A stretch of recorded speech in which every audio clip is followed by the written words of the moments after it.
بسم اللہ الرحمن الرحیم۔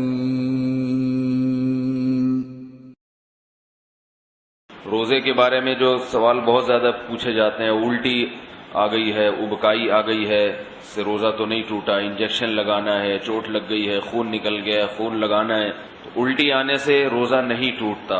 الٹی آنے سے روزہ اس وقت ٹوٹے گا جب دو شرطیں پائی جائیں گی۔ ایک یہ کہ الٹی منہ بھر کر ہو، بہت زیادہ، اور منہ بھر کر الٹی ہوئی اور آپ نے اس کو نگل لیا تو نگلنے سے روزہ ٹوٹ جائے گا۔ دوسری شرط یہ ہے کہ الٹی منہ بھر کر ہو، خود سے نہ ہو بلکہ آپ نے جان بوجھ کر کی ہو، منہ بھر کر اچھی طرح سے ہو۔ منہ بھرنے کا مطلب یہ ہوتا ہے کہ اتنی زیادہ ہو کہ آپ اگر روکنا چاہیں تو وہ روک نہ سکیں اس کو۔ تو چھوٹی موٹی ابکائیاں آتی ہیں، چھوٹی موٹی الٹیاں آتی ہیں، یہ اگر نگل بھی لیں تو بھی روزہ نہیں ٹوٹتا۔ ابکائی آئی اور آپ واپس لے گئے تو نہیں ٹوٹتا۔ تو منہ بھر کر ہو اور آپ اس کو نگل لیں، یا نگلیں تو نہیں لیکن وہ منہ بھر کے خود سے نہیں ہوئی بلکہ آپ نے حلق میں انگلی ڈال کے قے کی ہے۔ تو عام طور پر ایسا کوئی کرتا نہیں ہے روزے میں، اس لیے اس کو اتنا بیان کرنے کی ضرورت بھی پیش نہیں آتی۔ اس کے علاوہ گلوکوز چڑھانے سے، انجیکشن لگانے سے روزہ نہیں ٹوٹتا۔ روزہ ٹوٹتا ہے کھانے پینے کے، ناک کے راستے یا منہ کے راستے کوئی چیز پیٹ کے اندر جائے، یا مقعد کے راستے کوئی چیز پیٹ کے اندر جائے۔ آنکھ میں دوا ڈالنے سے روزہ نہیں ٹوٹتا، خوشبو لگانے سے روزہ نہیں ٹوٹتا، خوشبو سونگھنے سے روزہ نہیں ٹوٹتا ہے۔ کان میں دوا ڈالنے سے روزہ ٹوٹتا ہے یا نہیں، اس میں علماء کا اختلاف ہے۔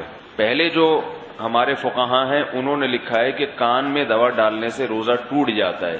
اس کی وجہ یہ ہے کہ ان کا یہ خیال تھا کہ کان جو ہے نا، یہ دماغ تک اس کا کوئی لنک ہے، ہم جب کوئی چیز کان میں ڈالتے ہیں تو دماغ میں پہنچتی ہے وہ، لیکن بعد میں جو ڈاکٹروں کی تحقیق ہے وہ یہ کہ کان میں کچھ بھی ڈال دیں وہ دماغ تک نہیں پہنچتی، نہ پیٹ میں جائے گی وہ، نہ دماغ میں جائے گی۔ تو اس تحقیق کی وجہ سے علماء کی رائے بھی تبدیل ہوئی۔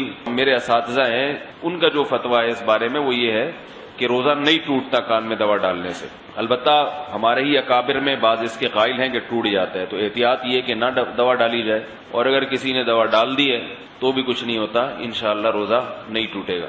آنکھ میں دوا ڈال دی اور اس کا اثر گلے میں محسوس ہوا تو بھی روزہ نہیں ٹوٹتا، سمجھ رہے بات کو؟ تو سر میں تیل لگانے سے روزہ نہیں ٹوٹتا، احتلام ہو جانے سے، نائٹ فال ہو جانے سے روزہ نہیں ٹوٹتا۔ زوجہ کے قریب کوئی شادی شدہ آدمی گیا اور ڈسچارج ہو گیا تو روزہ ٹوٹے گا، ڈسچارج نہیں ہوا تو اس سے بھی روزہ نہیں ٹوٹتا۔ اور یاد رکھیں اگر اس نے ہم بستری کر لی تو پھر جو ہے روزہ بھی ٹوٹے گا اور 60 روزوں کا کفارہ بھی ہے اس کے اوپر۔ زوجہ سے ہم بستری بالکل حلال نہیں ہے روزے کی حالت میں، اور ویسے جان بوجھ کر روزے میں کھا لیا تو بھی روزہ ٹوٹے گا بھی، اور 60 روزوں کا کفارہ بھی ادا کرنا پڑے گا اس کو۔ تو رمضان میں کھانے کی اجازت نہیں ہے روزے کی حالت میں، تو سزا بھی ملے گی، صرف روزہ نہیں ٹوٹے گا اس میں۔